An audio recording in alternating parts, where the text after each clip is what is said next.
and thank you everyone for being here midday. I appreciate everyone taking the time for this.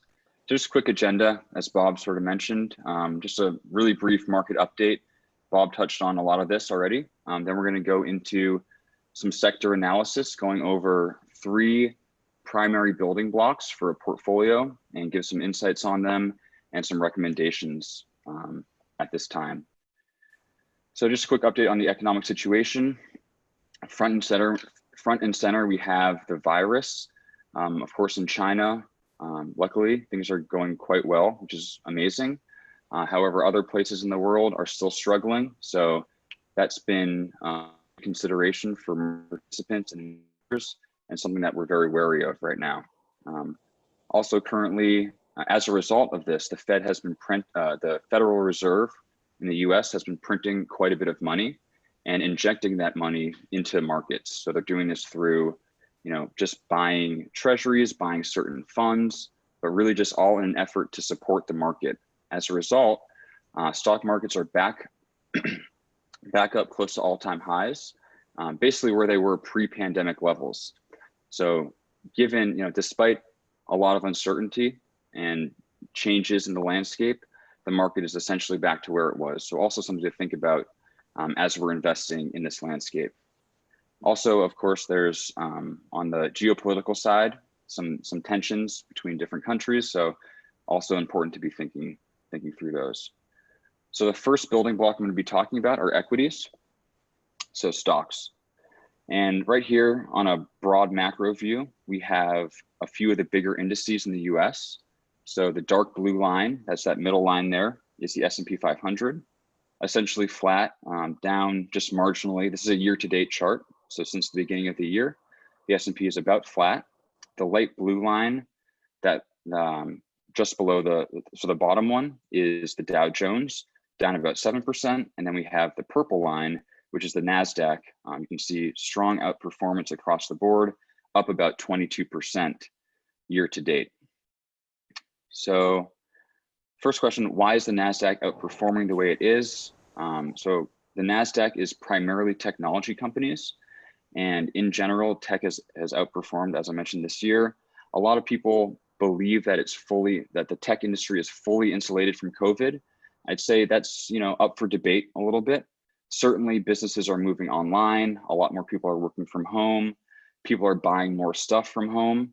However, we just need to be wary of how valuations are changing as a result of this, and if now is the best to invest in them. I'd say there's certainly pockets of opportunity in the tech industry, but just being aware that they have gone up quite a bit and valuations may be getting a little ahead of themselves. Next question. So why are markets not down as much as they were before, right? We had a 30% major decline earlier this year. First and foremost, the Fed is printing, and we briefly mentioned this, but the Fed is printing a ton of money right now. So printing this money and injecting it directly into the economy through different security purchases. They're also down interest rates substantially. So interest rates are going to help business. So business wants to borrow money. High interest rates are going to be more difficult for them. Lower interest rates are going to allow them to grow their business at a much cheaper level. So cheaper money in the economy is essentially what it comes down to. Some other things, there's some ongoing vaccine hopes. There's a couple fast-tracked vaccines currently, one in Europe, one in the US. And then as always, there's sort of hopes of resolutions when it comes to geopolitical issues that are going on. So with all this said, opinion over equities, there's definitely reason to be more cautious than usual, and we are. So because of this, we prefer slightly elevated cash levels. This is not to say we're 40, 50, 75% in cash right now, because we're not, but now is a pretty smart time to just consider just small tweaks to your portfolio here and there, raising a little bit of cash, awaiting better opportunities. We certainly are not a proponent of trying to time the market on a big level, but there are small things you can do given what we understand of the market at the current time. Also, just keeping in mind, we are fully still in pandemic mode in most of the country. Again, luckily, China is doing quite well, which I'm very happy about. But in the US right now, we are definitely in the progression phase still. As a result, a lot of companies are, potentially going to go out of business, and sometimes there's a domino effect to that. So with that said, being a little more cautious than usual in general is not a bad thing, as long as you just don't overdo it by raising too much cash. So what do we recommend as an investor in markets today on the equity side? And this is kind of consistent whether it's pandemic or not pandemic. However, sticking to quality is almost always the way to go. But specifically in a pandemic, it's crucial. So these are companies that have been around for 5, 10, 15 years, and they're going to be around for another 10, 20 years. So they've been consistently profitable, they've been around forever, and they can weather this sort of storm. Very different than a new company that's not profitable yet, and a little bit more expensive. Another critical factor that we look at right now is low debt. And you'll see we're very consistent with any, not all stock picks, I would say, but in general, we are leaning towards low debt in this pandemic. We look at something like an airline company. These are companies that their revenue is shot down to maybe 5, 10% of what it usually is, but they're debt-laden businesses. And with a high interest expense, a company that has lost this amount of revenue is going to have a very difficult time. So we might as well just start by looking at companies that are low in debt and go from there, sticking to quality. Another just thing to mention, especially in the media, you'll see these quote unquote fad type investments. You'll see a Tesla, Beyond Meat, Zoom, companies that are doing extremely well in this environment. These are new companies. These have not been around for a long time. They are not profitable. They are extremely expensive in a lot of cases, not always, in a lot of cases on a valuation basis. So just being aware that, they don't always pan out the way you might think they will, and keeping a small allocation there can be effective. There's really no need to go too heavy on them, because if it does turn into the 10x, the 2x, the 5x, the 100x that you think it is, a 1% investment will work for you.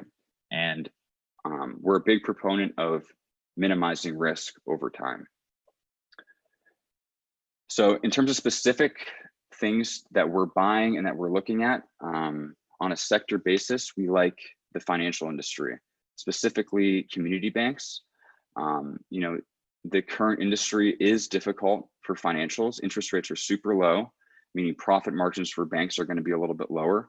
But at the same time, valuations have almost never been better. If you see the chart on the right, that's a TFS Financial Corporation, ticker's TFSL, one of our favorite banks that we're buying right now. You can see it's down quite a bit. However, there's a lot of reasons to like this company. For one, it has a proven conservative management suite, and it has a really low risk loan book. So especially in a pandemic like this, we're looking for anything that can minimize our risk. Not to mention its debt level is essentially zero. On top of this, it pays a stable dividend, and just the industry as a whole, from a value investor's perspective, it's a good choice. Now, on the flip side, we look at something like airlines, and you can see the chart to the right is the airline ETF. So it's basically an airline mutual fund. So just a bunch of airlines combined. You can see similar movement compared to TFS. They both went down, quite strongly and have not rebounded with the rest of the market. However, a very different profile for airlines compared to financials right now. Airlines are going to be highly dependent on commodity prices like oil. They have extremely high fixed costs. I mean, you just think about all these airplanes sitting on tarmacs with no people in them, just sitting around doing absolutely nothing. Even in the best times, I mean, even pre-pandemic, airline companies are very difficult investments. They have very slim profit margins, and that's in the best of times, right? That's when they're 85 to 90% capacity continuously on their airlines, on their airplanes. Currently, you're looking at 5 to 10%. Not to mention this, their debt levels are huge. So, this is different ways to invest. Airlines could bounce back and maybe bounce back stronger than a financial, but the risk is significantly higher. You know, a lot of people don't realize, but between 2000 and 2010, almost every major airline company that you can think of basically filed for bankruptcy, filed Chapter 11. So these are, you know, even as I mentioned, even in the best of times, difficult investments to be successful with. If you do like the travel industry, which we're a little bit skeptical of overall, you can look at something like a publicly traded airport. These are going to be a lot lower cost. It's easy to press pause on a company that owns the real estate as opposed to a company that owns the actual airplanes. Way more fixed costs associated with that. So just something to be thinking about. Next up, we have fixed income. And I think this is a really crucial area for people that are at or getting close to retirement. Fixed income and bond investing has been sort of the cornerstone for retirement for really the past 50 to probably 100 years. People rely on this for low volatility, for high yield, close to risk-free yield. But I do believe that we're at a turning point in which that's going to change. So the first chart we have here is a US aggregate bond ETF, and it's a 20-year chart. So you can see how the value of the bonds overall, sort of a slow progression upward, which is really all you're looking for as a retiree. In 2009, we had a little bit of volatility, right? The ETF went from about 100 down to 90, nowhere near the same volatility as the S&P. And on top of that, you're getting your yield, right? So it's a fantastic investment.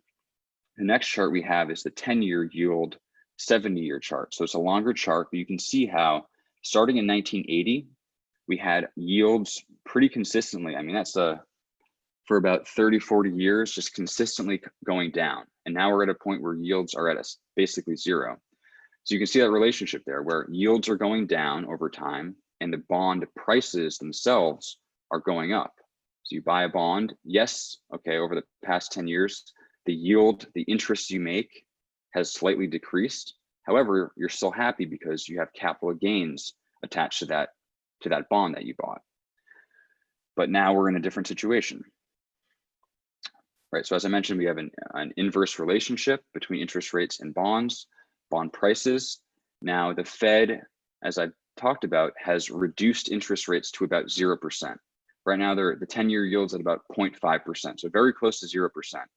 And the Federal Reserve has made it clear that it is possible to let interest rates go negative. We saw that in Japan, but they said we're going to do everything in our power to not let them go negative, meaning the opportunity for interest rates to go lower than where they are right now is quite low. Given that inverse relationship, it essentially means that the opportunity for bond prices to go up is quite low. So the capital gain potential capped at the current time.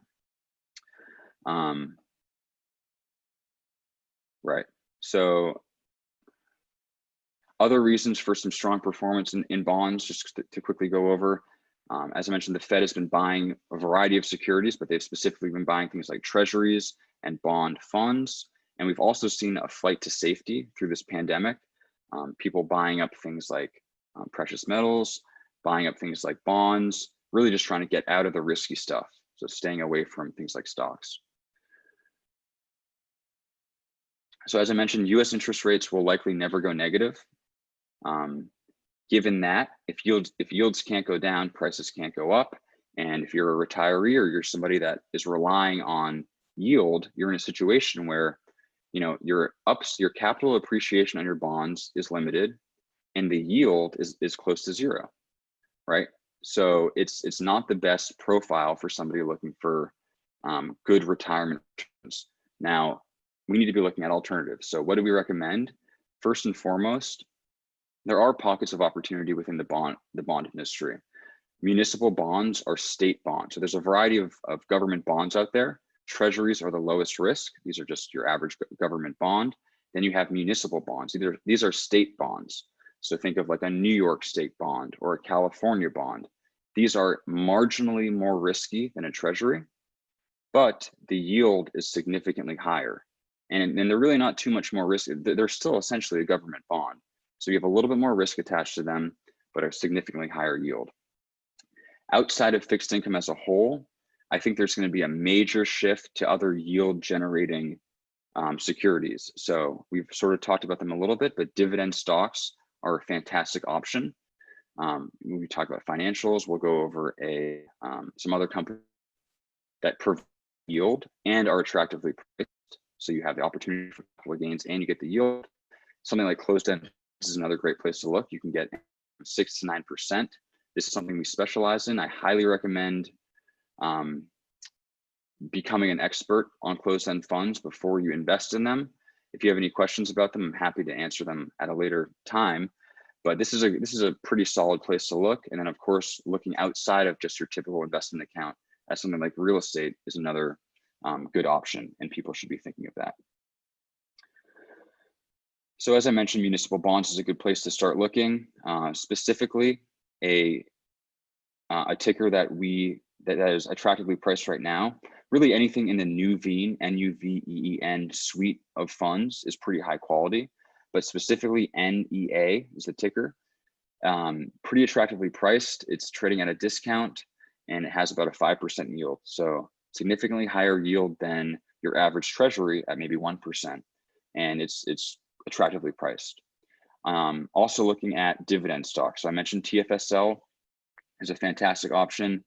A lot of financials right now are attractively priced, but even something like a Hormel. So this is the food and meat company, very well known. It's a high quality company, extremely stable over.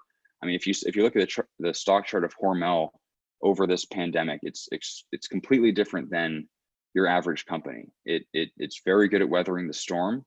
A lot of that has to do with its balance sheet, meaning its debt levels. It has essentially zero debt, and it can weather a downturn a lot better than the vast majority of companies. It also pays a fantastic dividend, and it's in a great long-term trend of high protein food consumption. Something to be wary of within this yield focused or bond focused search is high yield bonds. You know, on paper, it sounds great, high yield. We're looking for things that have marginally higher yield than the tiny yield that most bonds offer. However, keep in mind that high yield is a nice way to say junk bonds, right? You hear the word junk bonds through the 2008 situation, but these are basically bonds that are exposed to corporate debt that's going to be lower quality. In many cases, more COVID sensitive, especially in this time period. So, you know, you really don't want to be investing in an American Airlines bond right now because, you know, their revenue's down to zero almost, and they have extremely high debt balances. So just be wary of that term high yield, and make sure if you're going to invest there, you're extremely strategic and you watch your position sizing. So the third that we're going to talk about is precious metals. As you can see here, we have a chart of gold and silver. Gold is the blue, silver is the red. Great performance as of now for their year-to-date charts. Interestingly, you can see how silver had a major downturn along with the rest of the COVID sell-off. You can see how it's bounced back hugely. It's had a really big past couple months that we'll talk about in a second. So what has led to this performance in precious metals? A big part of this is volatility, and volatility and precious metals are positively correlated. So more precious metals, more volatility leads to better prices in precious metals. Probably a better way to explain it is when stocks go down, precious metals often go up. That's not always the case, but in general, that's how it works. They act as a natural hedge against market volatility. Another thing we're seeing is the potential for a lot of inflation in the future. You know, we have the Fed printing tons of money, injecting all of this new money, as Bob mentioned, trillions of dollars into the economy. That's going to have side effects. You know, right now, everybody is in the media, and just the only thing we're talking about is the COVID situation. But a side effect is the potential for greater inflation, and traders are aware of this, speculators are aware of this, and it's led to some good returns for precious metals investors. And good reason too, because gold in general is a very good store of value during inflationary pressure and inflationary pressures. Not going to go into too much detail into the gold and silver ratio, but in general, gold and silver are pretty correlated. So when gold goes up, silver usually goes up. Silver has lagged over the past couple of years, and that's led to an opportunity for silver investors to get in at a pretty attractive price. That ratio has kind of shrunk, and as silver has outperformed. But that's basically why we want to be diversified across different sectors, but even within a sector, even within precious metals, we want to be diversified. By owning a little bit of gold, a little bit of silver, we can take advantage of this great move we've had in silver over the past couple months.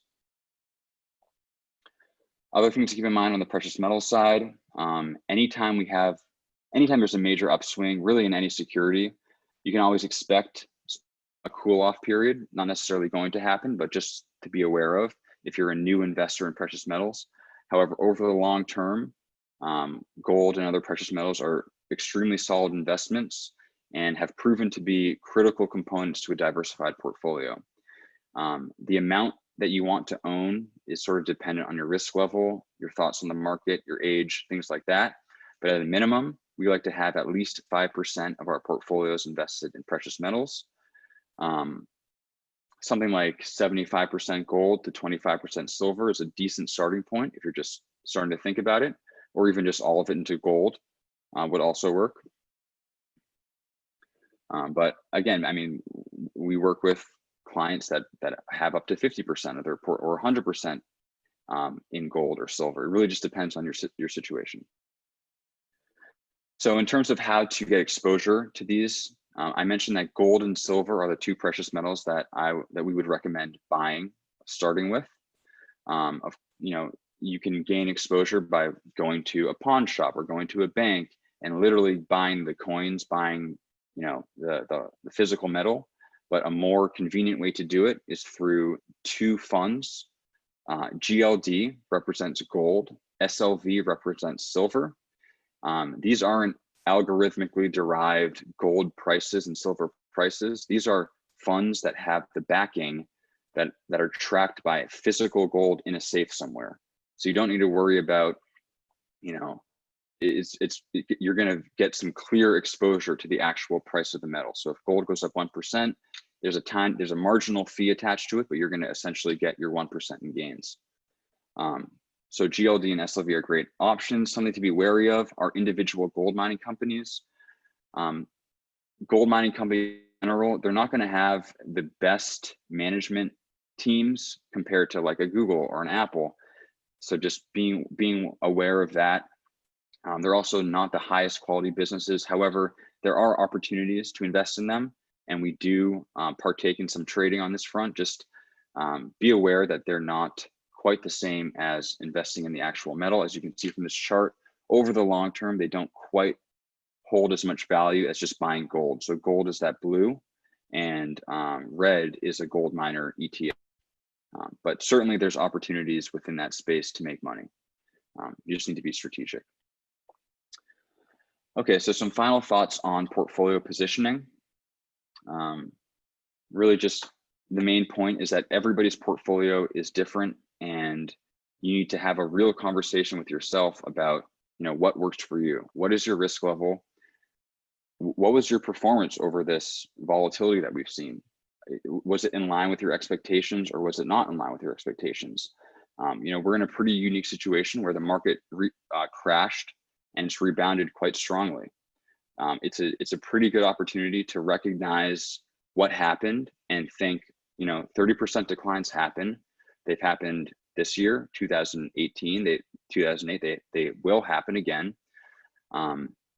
Being aware of that and considering making the small shifts that can align your returns with your risk level. I think that's the most important thing. A lot of people spend so much time trying to figure out what's the very best stock I can buy. What are the 5 best stocks I can buy?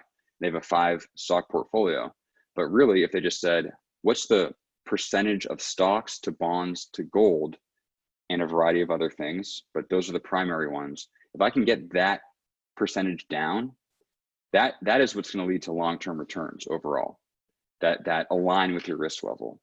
So staying away from, do I love Tesla? Do I love these exciting companies? That can be fun to do. Keep it a small portion of your portfolio, but just being aware of your macro asset allocation, I think that would be the most important thing to take from this conversation today. So kind of clarify the importance of asset allocation. We have 3 charts here. The bottom one, so you can see the bottom one is blue. That represents the first portfolio. That's an all equity portfolio. That one is sort of a sample here, but you can see how it went down 21% through the COVID crash. This is a year-to-date chart with the COVID initial sell-off there. So major losses for portfolio 1. Compare that to portfolio 3, which is a much more balanced portfolio. We had 50% equities in portfolio 3, 40% fixed income, and about 10% precious metals. Just by no stocking, not getting too fancy with it, just by keeping that allocation simple, we reduced our volatility by 50%, and that's a huge number, especially as you're getting closer to retirement. So just very important to have that conversation with yourself and with potentially a financial advisor that can help you with that.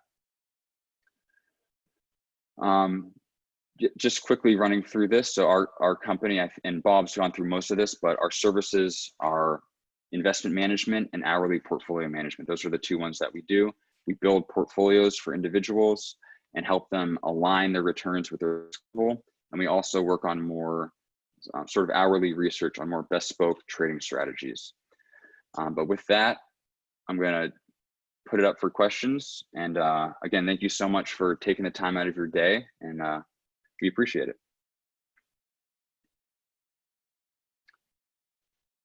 Let's see if we have questions.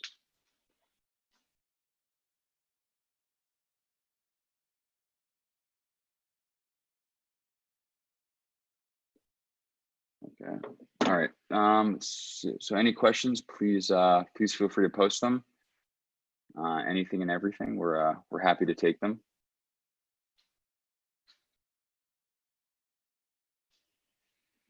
All right, so I have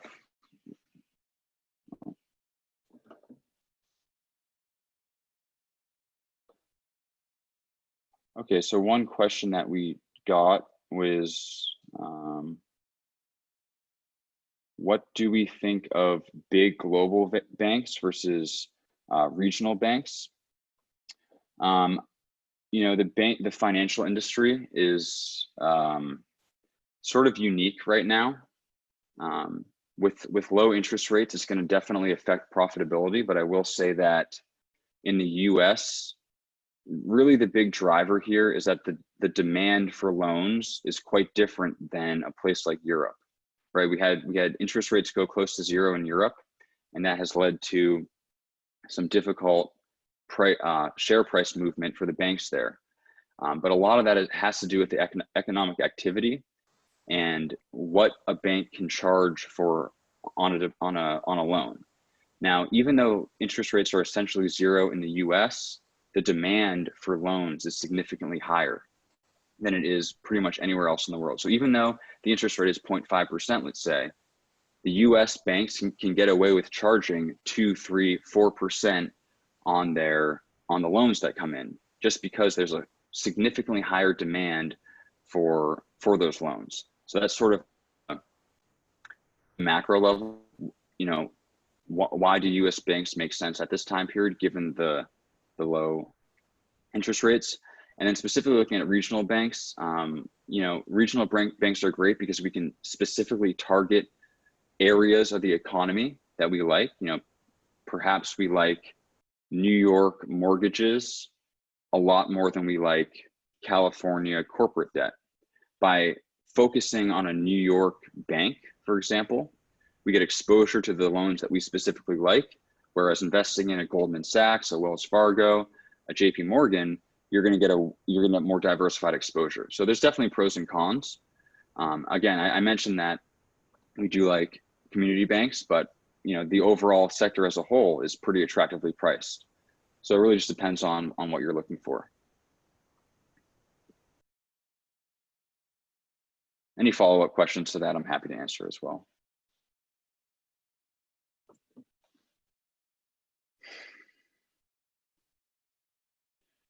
Got another question.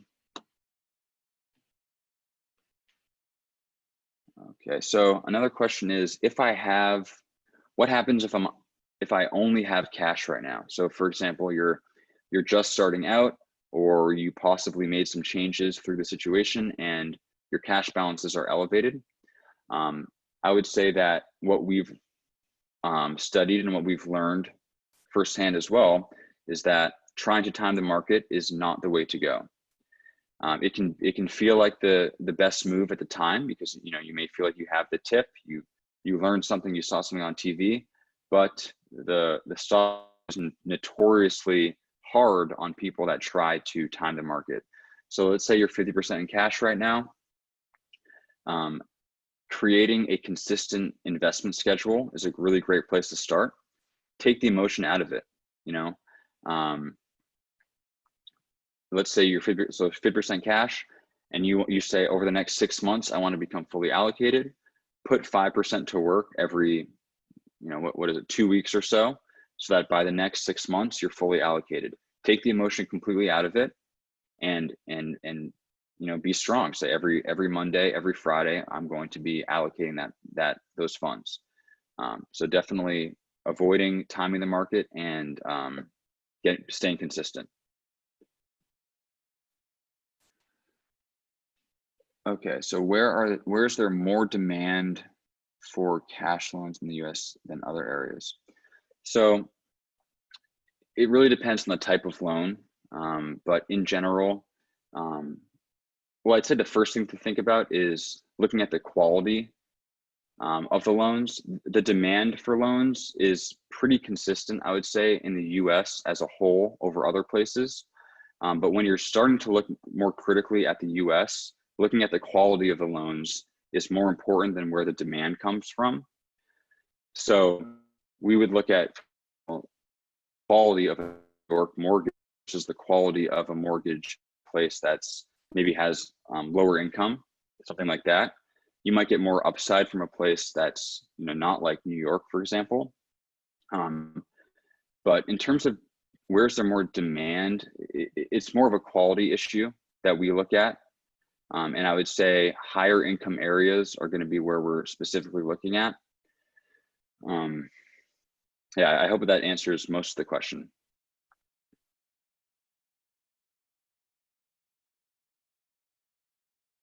Any other questions, please feel free to send them over.